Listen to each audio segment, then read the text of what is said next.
तो हेलो भाई लोग, स्वागत है आपका आज के नए वीडियो में। आज हम लोग पढ़ने जा रहे हैं एनवायरमेंटल लॉ का अगला टॉपिक, जो कि है निवारण एवं नियंत्रण के संदर्भ में केंद्रीय प्रदूषण नियंत्रण बोर्ड के निर्देश देने की शक्तियों का विवेचन। ठीक है, अब उनकी विवेचना हम लोग को करनी है, जो कि है निवारण और जो नियंत्रण के संदर्भ में। निवारण और नियंत्रण के संदर्भ जो केंद्रीय प्रदूषण बोर्ड होता है या केंद्रीय प्रदूषण नियंत्रण बोर्ड होता है, उसके जो निर्देश देने की शक्तियां, भाई निर्देश है यहाँ पे। ठीक है, अरे यार पूरा हाईलाइटर ले रखा है। अभी एक मिनट रुकिए जरा, हम लोग अगर इसको ऐसे पकड़ेंगे तो यहाँ पे क्या हो जाएगा, निर्देश। ठीक है, वापस से आ जाओ। तो निर्देश की शक्तियां, तो निवारण एवं नियंत्रण के संदर्भ में जो केंद्रीय प्रदूषण नियंत्रण है, उस बोर्ड के निर्देश देने की शक्तियों की विवेचना हम लोग को करनी है इस वाले टॉपिक में। ठीक है, चलो भाई शुरू करते हैं आज का टॉपिक। तो इसका परिचय क्या है, परिचय देने के लिए हम देखेंगे तो केंद्रीय प्रदूषण नियंत्रण सीपीसीबी भारत में प्रदूषण नियंत्रण के लिए एक महत्वपूर्ण संस्था है। केंद्रीय प्रदूषण नियंत्रण बोर्ड यानी कि सीपीसीबी भारत में प्रदूषण नियंत्रण के लिए एक महत्वपूर्ण संस्था बन चुकी है। यह भारत सरकार के पर्यावरण, वन और जलवायु परिवर्तन मंत्रालय के अधीन कार्य करता है। यह भारत सरकार के पर्यावरण, वन और जलवायु परिवर्तन मंत्रालय के अधीन क्या करता है, कार्य करता है। सीपीसीबी के प्रदूषण नियंत्रण अधिनियम यानी 1974 और वायु रोकथाम और नियंत्रण अधिनियम 1981 के तहत व्यापक शक्तियां प्रदान की गई हैं। सीपीसीबी जो है उसको प्रदूषण नियंत्रण अधिनियम यानी कि 1974 और वायु रोकथाम और नियंत्रण अधिनियम 1981 के तहत व्यापक शक्तियां प्रदान की गई हैं। इन शक्तियों में निर्देश देने की शक्तियां भी शामिल है। इन शक्तियों में क्या है, निर्देश देने की शक्तियां भी शामिल है। ठीक है, इसमें देखा के ऊपर रानी टंगा हुआ है, वो आप देख लेना। ठीक है, ये ऑटोमेटिक टाइप करा है इन लोगों ने। तो निर्देश देने की शक्ति का अर्थ, निर्देश देने की शक्ति का अर्थ क्या है, निर्देश देने की शक्ति का जो अर्थ है कि सीपीसीबी किसी भी व्यक्ति, उद्योग या संस्था को प्रदूषण नियंत्रण के संबंध में निर्देश दे सकता है। निर्देश देने की शक्ति का अर्थ क्या है, जो सीपीसीबी है वो तो किसी भी व्यक्ति, उद्योग या संस्था को प्रदूषण नियंत्रण के संबंध में निर्देश दे सकता है। ये निर्देश किसी भी रूप में हो सकता है। यह निर्देश क्या हो सकता है, किसी भी रूप में हो सकता है, जैसे कि प्रदूषण को कम करने के लिए उपाय करने, प्रदूषणकारी गतिविधियों को रोकने या प्रदूषण नियंत्रण उपकरणों का स्थापित करने इत्यादि के लिए क्या कर सकता है, यह निर्देश दे सकता है।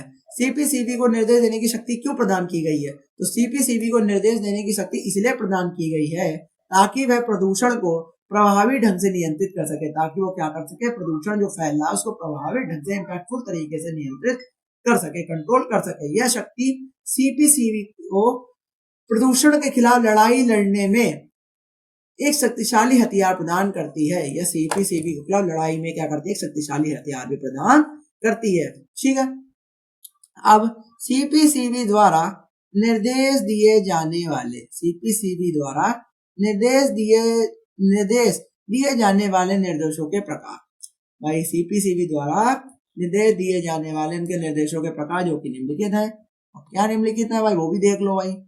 अब है प्रदूषण को कम करने के लिए उपाय करने के निर्देश। प्रदूषण को कम करने के लिए क्या करने के लिए, कम करने के लिए उपाय करने के निर्देश। प्रदूषणकारी गतिविधियों को रोकने के निर्देश। प्रदूषण नियंत्रण उपकरणों की स्थापित करने के निर्देश और जानकारी प्रदान करने के निर्देश। ठीक है, तो ये हम लोग के निर्देश सीपीसीबी दे सकती है। पहला निर्देश क्या दे सकती है, प्रदूषण को कम करने के लिए उपाय करने के निर्देश दे सकती है। सीपीसीबी किसी भी उद्योग को अपने प्रदूषण को कम करने के लिए उपाय करने के लिए निर्देश दे सकती है, ऑर्डर दे सकती है। जैसे कि प्रदूषण नियंत्रण उपकरणों को स्थापित करो भाई इसमें। ठीक है, कोई भी अगर मिल चल रही है, कच्चे माल को बदलो या उत्पादन प्रक्रिया में बदलाव करो, इससे क्या कर सकती है, उसको ऑर्डर्स दे सकती है सीपीसीबी।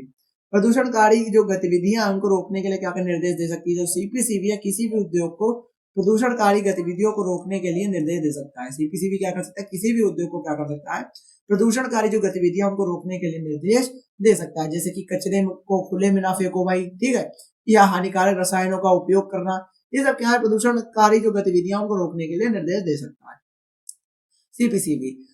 प्रदूषण नियंत्रण उपकरणों को स्थापित करने के लिए निर्देश कौन दे सकता है, तो सीपीसीबी किसी भी उद्योग को प्रदूषण नियंत्रण उपकरणों को स्थापित करने के लिए निर्देश दे सकता है, जैसे कि फिल्टर का यूज करो, स्क्रबर का यूज करो, साइलेंसर का यूज करो। ठीक है, इनका यूज करने से क्या होगा, नॉइज पोल्यूशन कम होगा, या जो भी जल प्रदूषण, जो भी चीज है, जो भी प्रदूषण फैला है एनवायरमेंट में, उसको कम करने के लिए निर्देश दे सकता है सीपीसीबी किसी भी मील को या किसी भी संस्था को।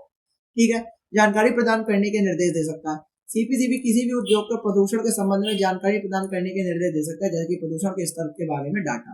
ठीक है, अब सीपीसीबी भाई क्या कर सकता है, किसी भी उद्योग से कह सकता है कि जो प्रदूषण के संबंध में जो भी जानकारी प्रदान करने के लिए हम लोग को ऑर्डर देगा, भाई हमें इसकी जानकारी प्रदान करो, कितना फैल रहा है, कितना प्रदूषण, क्या तुम स्तर पर कोई भी काम कर रहे हो। ठीक है, जैसे कि प्रदूषण स्तर के बारे में डेटा मंगवा लेगा, भाई प्रदूषण का स्तर कितना तुम्हारे इस चिमनी से निकल रहा है, जो भी निकल रहा है, ठीक है, उसका डेटा भी वो मांग सकता है। ठीक है, आराम से।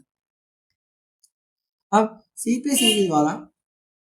सीपीसीबी द्वारा निर्देश देने की शक्ति, सीपीसीबी द्वारा क्या करने की, निर्देश देने की शक्ति, ये भाई हम लोग पढ़ेंगे। अब तो सीपीसीबी अपनी निर्देश देने की शक्ति का प्रयोग निम्नलिखित स्थितियों में कर सकता है। ऐसे जब कोई उद्योग प्रदूषण नियंत्रण कानूनों का उल्लंघन करता है, जब क्या कर सकता है, जब कोई उद्योग अपने प्रदूषण जो नियंत्रण है उसके कानूनों का उल्लंघन करेगा, तब सीपीसीबी द्वारा निर्देश देने की शक्ति का प्रयोग कर सकते हैं। भाई वो कर सकता है सीपीसीबी। जब कोई उद्योग भाई पर्यावरण को प्रदूषित कर रहा हो तो कर सकते हैं। जब कोई उद्योग प्रदूषण नियंत्रण के लिए आवश्यक कदम नहीं उठा रहा है तब कर सकते हैं। ठीक है, अपनी अपनी शक्ति का उपयोग सीपीसीबी सीपीसीबी द्वारा निर्देश देने की शक्ति के लाभ क्या क्या है। भाई इसके लाभ है वो भी निम्नलिखित है। प्रदूषण नियंत्रण होगा, उससे पर्यावरण संरक्षण होगा, जन स्वास्थ्य भी ठीक रहेगा। भाई पढ़ लो भाई, यह शक्ति पीसीबी को प्रदूषण के प्रभावी ढंग से नियंत्रित करने में मदद भाई करती है। ठीक है, इम्पैक्ट को तरीके से उसको रोकने, कंट्रोल करने के लिए मदद करती है सीपीसीबी को, पॉल्यूशन को लिए। ठीक है, अब पर्यावरण संरक्षण को देखा तो यह शक्ति पर्यावरण संरक्षण में योगदान करती है। शक्ति क्या करती है, जो पर्यावरण संरक्षण है उसमें क्या कर सकती है, योगदान करती है। जन स्वास्थ्य को देखा जाए तो यह शक्ति जन स्वास्थ्य की भी रक्षा करती है। क्या करती है शक्ति, जन स्वास्थ्य की भी रक्षा करती है। ठीक है, आगे आएंगे तो सीपीसीबी द्वारा निर्देश देने की शक्ति की सीमाएं। अब जो सीपीसीबी उसके द्वारा जो दिशा निर्देश देने की जो शक्ति है उसकी सीमाएं क्या क्या है। अब सीमाएं भी भाई निम्नलिखित तरीके से सीमाएं भी लिखी गई हैं। न्यायिक समीक्षा में देखें तो वित्तीय बोझ को पढ़े, मतलब दोनों पढ़ते ही चलते हैं। न्यायिक समीक्षा में देखें तो सीपीसीबी द्वारा दिए गए जो निर्देश हैं उनको न्यायिक समीक्षा के अधीन किया जा सकता है। सीपीसीबी द्वारा अगर कोई निर्देश है उन लोगों को ठीक नहीं लग रहा तो उसको क्या कर सकते हैं, उसके प्रति न्यायिक समीक्षा के समक्ष कर देगा। कोई भी जुडिशियल या कोई उसके पास अपील रख देंगे और इसके समक्ष कर देंगे कि भाई इस पे आप अपना स्टेटमेंट दे दो या आपने अपना जजमेंट दे दो आप। ठीक है, उसके समक्ष वो किया जा सकता है न्यायिक समीक्षा में। वित्तीय बोझ हो जाए, सीपीसीबी द्वारा दिए गए जो निर्देशों का पालन करने के लिए उद्योगों के ऊपर वित्तीय बोझ पड़ सकता है। ठीक है, अगर वही उसने कोई निर्देश दे दिया उसे वित्तीय बोझ पड़ गया किसी कंपनी तो वो भी उसकी वो सीमाएं देख के ही वो निर्देश दिए जाएंगे। ठीक है, और अब इसको देखा जाए तो प्रौद्योगिकी का जो उपलब्धता होती है, यानी कि जो प्रौद्योगिकी की उपलब्धता है, सभी उद्योगों के पास प्रदूषण नियंत्रण के लिए आवश्यक प्रौद्योगिकी नहीं हो सकती है। ठीक है, और सभी जो ऐसे ऐसे कुछ उद्योग है उनके पास जो प्रदूषण नियंत्रण के लिए आवश्यक प्रौद्योगिकी नहीं है। ठीक है, या कोई टेक्निकल वो नहीं है, इक्विपमेंट्स ही नहीं है, तो कैसे वो करेंगे। तो उसकी उपलब्धता कराना ही सीपीसीबी का काम है। ठीक है, अकेले वो नहीं कर सकता फाइनेंशियल क्राइसिस की वजह से। आखिरी में इसका कंक्लूजन क्या निकलता है इस क्वेश्चन का, कंक्लूजन निकलता है कि जो सीपीसीबी द्वारा निर्देश देने की शक्ति प्रदूषण नियंत्रण के लिए महत्वपूर्ण उपकरण है। तो सीपीसीबी द्वारा जो निर्देश देने की शक्ति है वो प्रदूषण के नियंत्रण के लिए एक महत्वपूर्ण क्या है, उपकरण है। यह शक्ति क्या करती है, सीपीसीबी को प्रदूषण को प्रभावी ढंग से नियंत्रित करने के और पर्यावरण संरक्षण में योगदान करने में मदद करती है। सीपीसीबी को जो क्या है वो प्रदूषण को प्रभावी ढंग से नियंत्रित करने में और पर्यावरण संरक्षण में योगदान करने में मदद करती है। हालांकि इस शक्ति का प्रयोग करते समय यह सुनिश्चित करना महत्वपूर्ण है, हालांकि ये जो ये शक्ति है उसका प्रयोग करते समय यह सुनिश्चित करना तो महत्वपूर्ण है कि उद्योगों पर अनावश्यक बोझ ना पड़े, कि जो उद्योग है उन पर अनावश्यक बोझ ना पड़े। यह इसके क्या है, हम लोग को यह वो बरतते जो चल रही है सावधानी। ठीक है, और ये हम लोग का क्वेश्चन था जो सीपीसीबी से रिलेटेड था पूरा, और जो मेरे हिसाब से बहुत ज्यादा इजी टॉपिक था। निवारण नियंत्रण जो कि केंद्रीय प्रदूषण नियंत्रण बोर्ड के हिसाब से करवाना था। ठीक है, बहुत इजी टॉपिक था। 1.5 बार रिपीट करके 3-4 बार देखोगे तो बहुत अच्छे से आपको समझ में आ जाएगा। ठीक है, ऐसे ही इन्वायरमेंटल लॉ की ऐसी प्लेलिस्ट बनी है, इसके पीछे भी बहुत सारे टॉपिक्स आ चुके हैं, उनको आप पढ़ लो, लाइन से चल रही है सीरीज। तब तक के लिए जय हिंद, जय भारत।